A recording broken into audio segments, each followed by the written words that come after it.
July 10th, 2026, and the footage coming out of Iran right now is unlike anything most people alive today have ever seen in real time.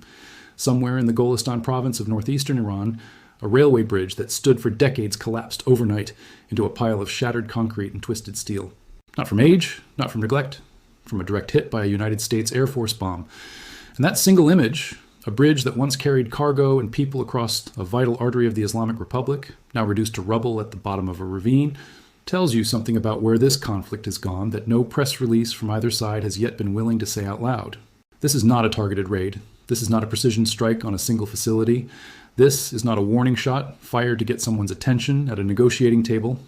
What happened overnight on July 8th into the morning of July 9th, and what is continuing to unfold as of July 10th, 2026, is the United States military conducting a full-scale, multi-wave, geographically dispersed assault on the military infrastructure of the Islamic Republic of Iran. Approximately 90 confirmed targets struck: air defense systems, coastal surveillance assets, missile storage facilities, drone storage sites, naval capabilities, an IRGC airport in southeastern Iran, a maritime traffic control tower at the port of Chabahar, IRGC barracks and facilities across Bashir province, and now bridges, railway bridges, infrastructure that keeps a country connected, supplied, and functioning. When you start hitting bridges, you have moved into a different category of war entirely. But let's back all the way up, because to understand what just happened, you need to understand what has been building. This did not come from nowhere.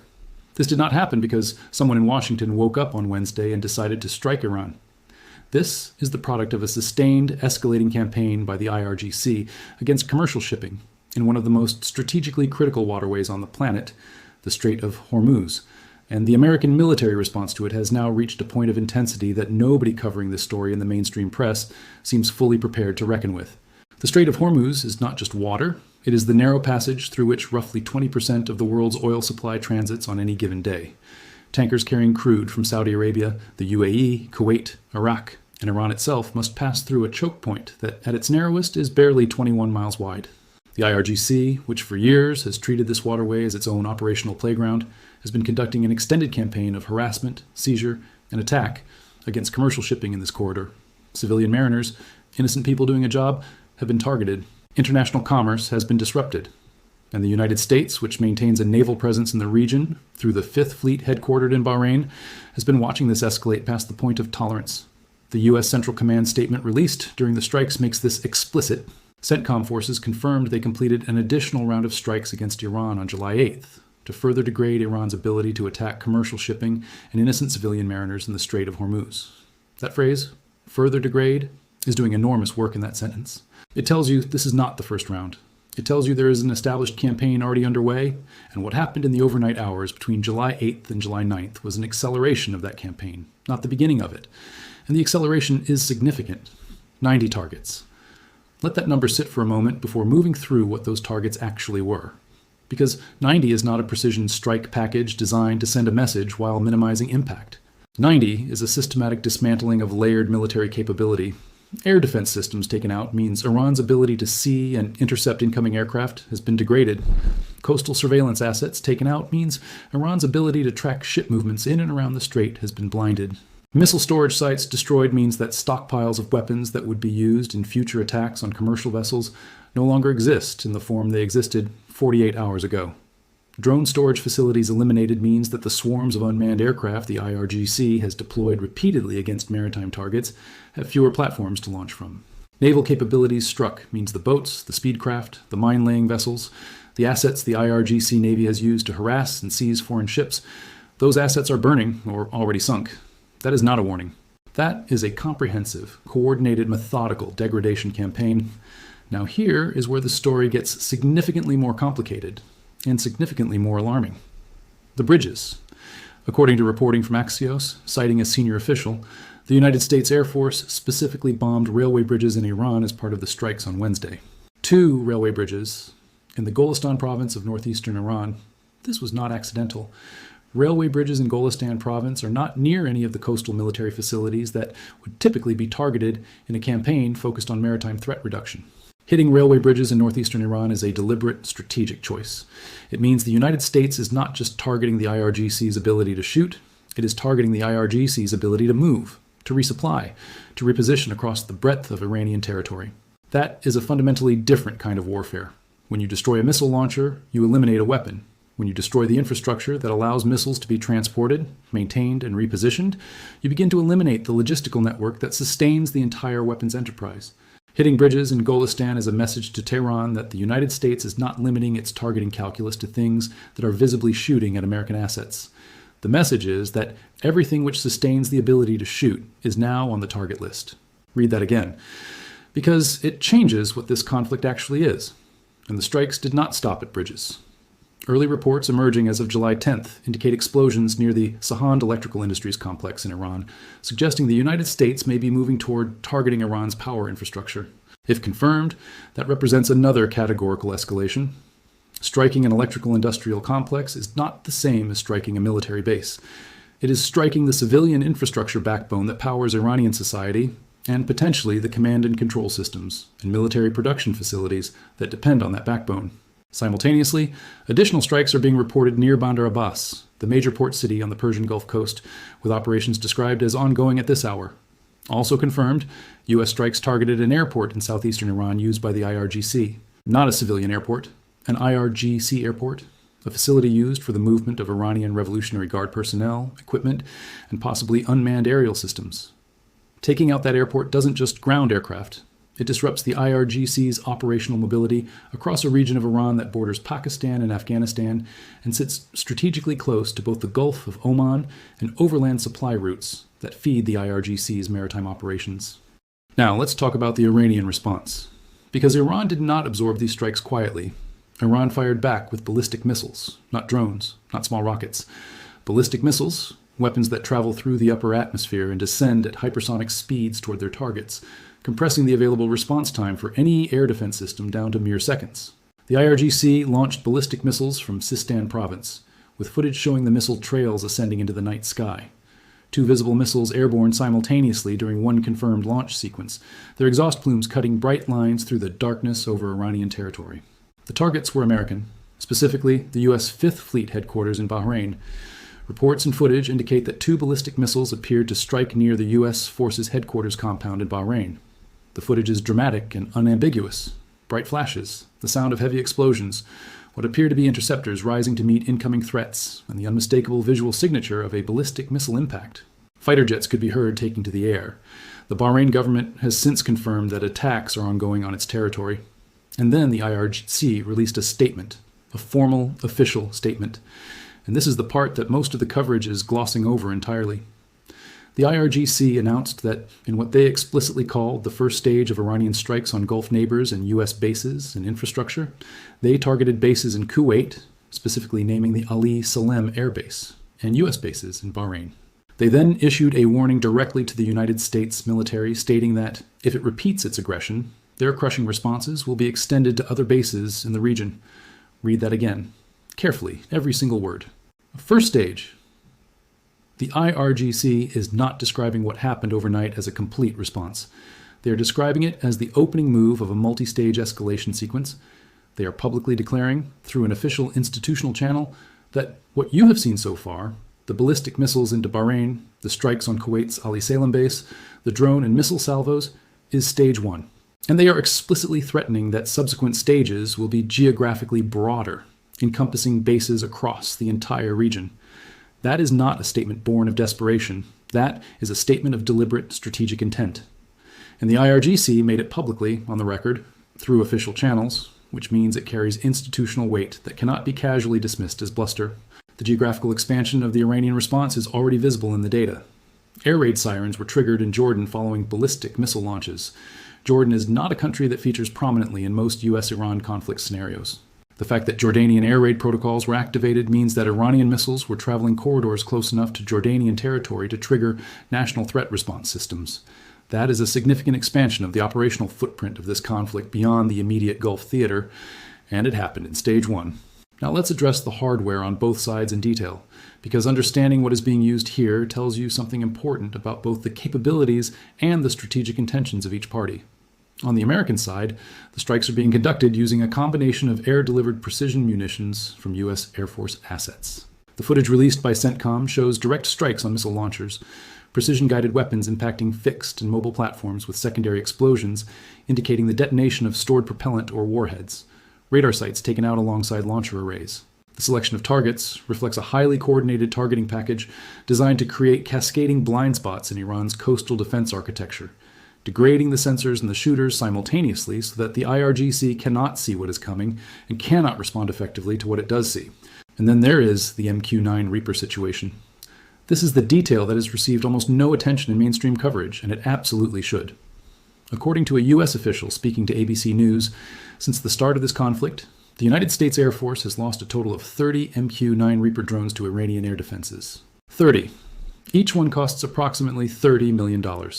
That means Iran has destroyed $900 million worth of American unmanned aerial systems. The most recent Reaper was reportedly downed on Wednesday during this latest wave of strikes, with the Iranians releasing footage of the destroyed drone as confirmation of their claim. The MQ-9 Reaper is not a cheap or disposable platform. It is a sophisticated multi-mission unmanned aircraft capable of carrying Hellfire missiles, laser-guided bombs, and a suite of surveillance sensors that make it one of the most capable persistent ISR and strike platforms in the American military inventory. Losing 30 of them is not just a financial blow of nearly $1 billion. It is an intelligence and operational blow. Every Reaper that goes down takes with it sensor packages, mission data, and the surveillance continuity it was maintaining over whatever target said it was covering. The picture of Iranian territory that American commanders can see goes darker with every loss, and Iran has killed 30 of them. That number tells you something about the capability and resilience of Iranian air defense that the official narrative has been systematically understating. Whatever the U.S. strikes have degraded in terms of Iranian air defense infrastructure, Iranian ground-based air defense systems have demonstrated a consistent and repeatable ability to engage and destroy American unmanned aircraft over a sustained period. That is not a capability to be dismissed. On the Iranian side, the ballistic missiles being fired represent the heavy end of the IRGC's conventional arsenal. Ballistic missiles fired from Sistan province toward targets in Bahrain are covering hundreds of miles at terminal velocities that challenge even sophisticated air defense systems. The IRGC's ballistic missile inventory includes systems with different ranges, payload capacities, and guidance precision, and the fact that they are choosing to employ these weapons rather than reserving them tells you that the IRGC's military leadership has made a conscious decision to cross into direct engagement with U.S. forces and U.S. allied bases using their most consequential conventional weapon systems. The operational picture, as of July 10, 2026, looks like this in confirmed hard numbers. Approximately 90 Iranian military targets struck by U.S. forces across multiple provinces, including Chabahar, Bushehr, Golestan, and Sistan-Baluchistan. At least 2 railway bridges in Golestan province confirmed destroyed. The maritime traffic control tower at Chabahar port has taken a direct hit. At least one IRGC facility near Chagahawk in Bushehr province, described as possibly including barracks, has been destroyed by fire. An IRGC airport in southeastern Iran confirmed, struck, and taken out. Iran has fired ballistic missiles at U.S. forces headquarters in Bahrain and at Kuwait's Ali Salem Air Base. Air raid sirens activated in Jordan. Waves of Iranian drones and missiles confirmed in the Bahrain theater. 30 American MQ-9 Reaper drones destroyed since the conflict began, with the most recent confirmed loss occurring during the Wednesday strike package. Total confirmed cost of Reaper losses alone, $900 million. Those numbers represent the confirmed, sourced operational picture, and they paint a portrait of a conflict that has moved well past any threshold of easy containment. Now let's talk about the 3 simultaneous pressure tracks operating at once, because this is what the public narrative consistently fails to explain. And it is the most important analytical framework for understanding where this goes next. Track 1 is financial. The Strait of Hormuz is the world's most critical energy choke point. Every disruption to commercial shipping through that corridor reverberates through global oil markets, insurance rates, and freight costs within hours. Tanker operators are already factoring war risk premiums into every voyage calculation. The longer this continues, the higher those premiums rise, the fewer ships transit the strait, and the more pressure builds on global energy prices. Iran, whose own economy is critically dependent on oil revenue flowing through the same corridor, is not immune to this dynamic. But neither are American allies in the region, European nations dependent on Gulf energy, or Asian economies whose industrial supply chains run directly through the Strait of Hormuz. The financial pressure from this conflict is bidirectional and genuinely global. Nobody wins cleanly on this track, and the longer it runs, the more it costs everyone. Track 2 is military. The United States is systematically dismantling the physical architecture of the IRGC's ability to project force in the maritime domain. Air defense systems destroyed means the IRGC can no longer protect its own coastal facilities from further strikes. Surveillance assets eliminated means the IRGC is operating partially blind along a coastline it previously dominated through persistent monitoring. Missile and drone storage destroyed means that the weapons inventory available for future attacks on commercial shipping has been reduced. Every wave of strikes on Track 2 shrinks the operational capability of the IRGC in the Strait. But the IRGC's response, ballistic missiles at American bases, drones in Bahraini airspace, strikes on Kuwait, demonstrates clearly that they are not simply absorbing the punishment. They are converting the military track into a regional escalation strategy, expanding the geography of the conflict faster than the strikes can contain it. Track 3 is psychological, and this is the track that almost nobody in the mainstream conversation is connecting with the seriousness it deserves. The bridge strikes, the possible power grid targeting, the IRGC airport in southeastern Iran. These targets are not militarily necessary in a campaign focused purely on maritime threat reduction. You do not need to destroy railway bridges in Golestan province to prevent the IRGC from sending speedboats into the Strait of Hormuz. You do not need to strike electrical infrastructure to stop drone launches against tankers. These targets carry a different and more fundamental message. They are designed to reach the Iranian population and the Iranian political establishment with a very specific psychological signal that the cost of continued IRGC aggression will not be borne only by IRGC military facilities, that the infrastructure of the Iranian state, the bridges, the airports, the power grid, the ports, is within the targeting calculus of the United States military. That is a psychological pressure track, aimed not at the IRGC's guns, but at the Iranian leadership's political will to continue the campaign at all. Here is where the three tracks converge simultaneously, producing an effect greater than any single track could generate alone. A leadership watching its military capability degrade on Track 2, watching its national infrastructure targeted on Track 3, and watching the financial implications of a prolonged conflict accelerate. On Track 1 faces a compounding pressure calculation that no individual track could create by itself. The convergence is not incidental. The convergence is the strategy, and the strategy is now fully engaged. Now, who is actually making the decisions inside Tehran at this moment? Because this is the question that matters most and receives the least serious analytical treatment in mainstream coverage. The Islamic Republic does not have a simple, linear chain of command in which a supreme leader issues an order and the military executes it cleanly. The actual decision-making architecture is layered, institutionally fractured, and driven by competing interests in ways that make predicting Iranian behavior and avoiding accidental catastrophic escalation far more difficult than any official briefing from either side will honestly acknowledge. At the apex of Iranian power sits Supreme Leader Ali Khamenei, who holds ultimate constitutional authority over Iran's armed forces, its foreign policy, and its nuclear program. But Khamenei is not a military operational commander. He sets strategic direction and political constraints. He does not decide which targets to strike on which night with which weapon systems. That operational authority runs through a separate institutional chain entirely. The Islamic Revolutionary Guard Corps is not subordinate to Iran's conventional military. It is a parallel military institution with its own command structure, its own intelligence apparatus, its own naval and aerospace forces, and its own direct political relationship with the Supreme Leader's office. The IRGC answers to Khamenei directly, not through the conventional military chain of command that runs through the Iranian Ministry of Defense. This structural reality means that the IRGC's operational commanders carry a degree of autonomous authority to execute military operations that has no real equivalent in the organizational structure of Western militaries. The IRGC's aerospace force, which controls Iran's ballistic missile arsenal, operates independently of the conventional Iranian Air Force. The IRGC's naval force, which controls the fast attack craft and mine-laying capabilities in the Strait of Hormuz, operates independently of the Iranian Navy. And the IRGC's Quds force, which manages proxy relationships with forces across the region, adds yet another layer of operational actors capable of taking actions under the Iranian umbrella without necessarily receiving explicit authorization for each individual strike. This command fragmentation is not a flaw in the Iranian system. It has historically been a deliberate structural feature, creating plausible deniability for Iranian political leadership when proxy actions produce international blowback, and creating operational redundancy that makes decapitation of the command structure extremely difficult through conventional military strikes.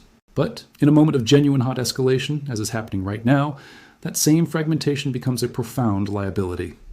When multiple institutional actors within the Iranian system are simultaneously making targeting decisions under the pressure of an ongoing American military campaign, the risk of miscalculation, of a strike that goes further than the political leadership intended, of a response calibrated for a target that was never formally authorized at the top level, increases at every hour the campaign continues.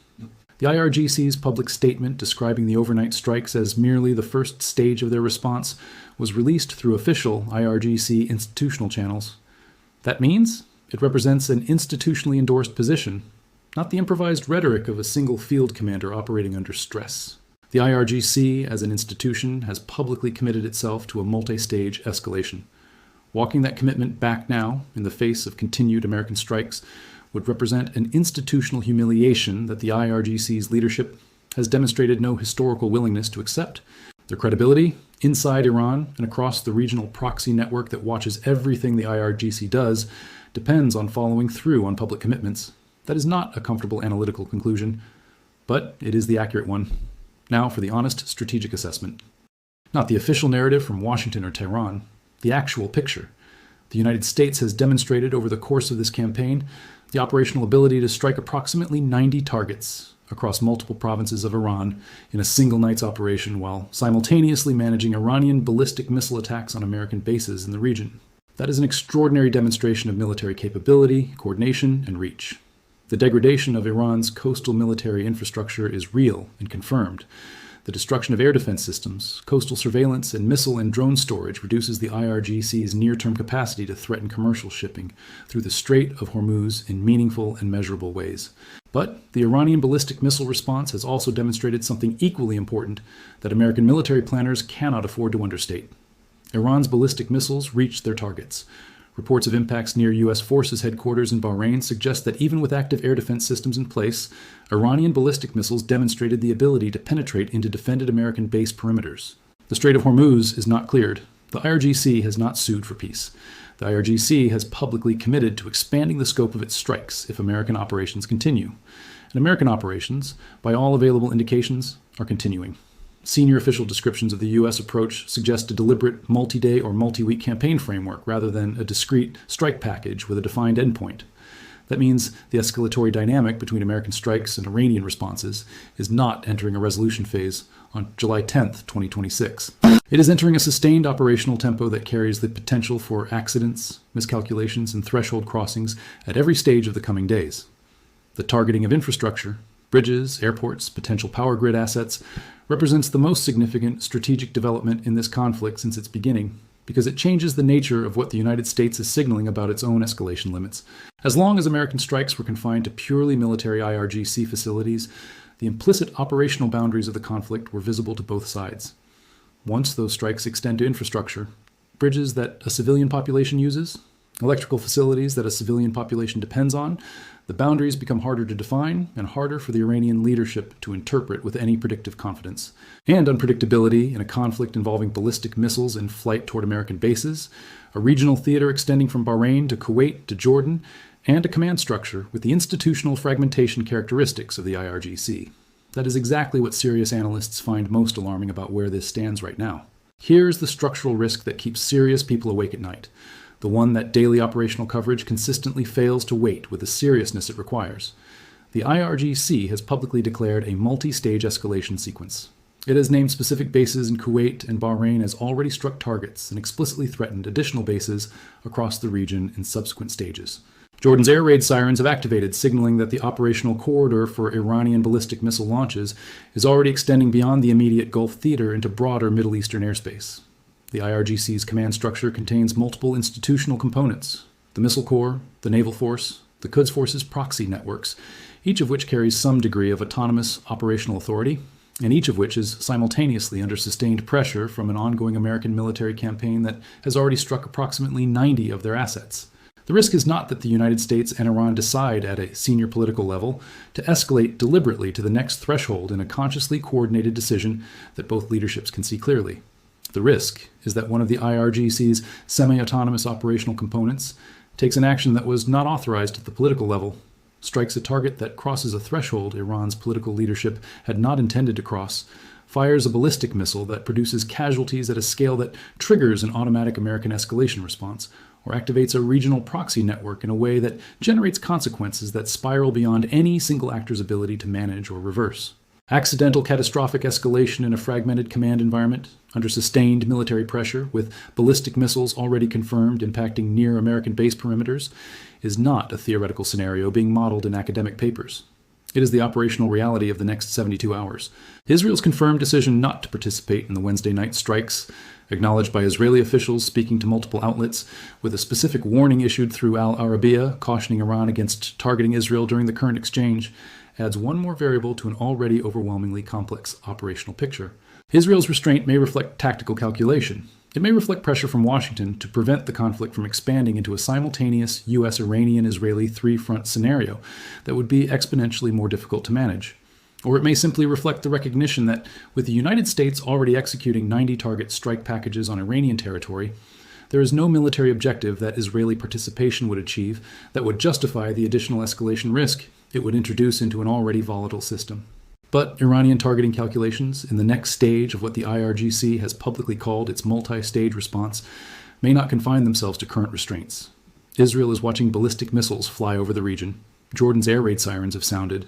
The geography of this conflict is expanding with every launch sequence, and the IRGC's institutional commitment to following through on its public statement about extending responses to other regional bases leaves very little interpretive room for optimism about geographic containment.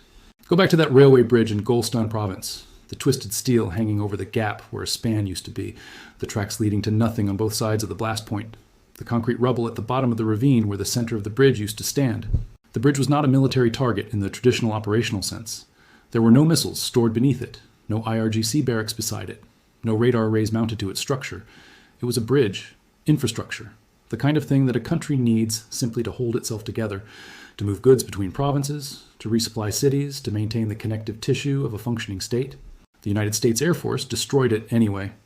And somewhere in a command center in Tehran, the Iranian leadership is looking at that image, reading the IRGC's own institutional statement about first stages and future stages, and extending crushing responses to other bases across the region, and making calculations about what comes next that nobody outside those rooms can fully predict with confidence. The bridges are down. The ballistic missiles are flying. The operational tempo is accelerating in both directions. And what the IRGC has publicly called its first stage is, by their own declaration, through their own official channels, not the last. The footage is real, the craters are real, the smoke still rising over Bashar province is not going anywhere. And the next stage, whatever form it takes, whatever targets it selects, whatever thresholds it approaches or crosses, is already being planned inside a fractured, pressured, and partially autonomous command environment where the gap between political intent and operational execution is wide enough for something irreversible to fall through. This is not a situation that resolves itself quietly. This is a situation that develops further. And right now, on July 10th, 2026, it is developing faster than the mainstream conversation is honestly built to reckon with.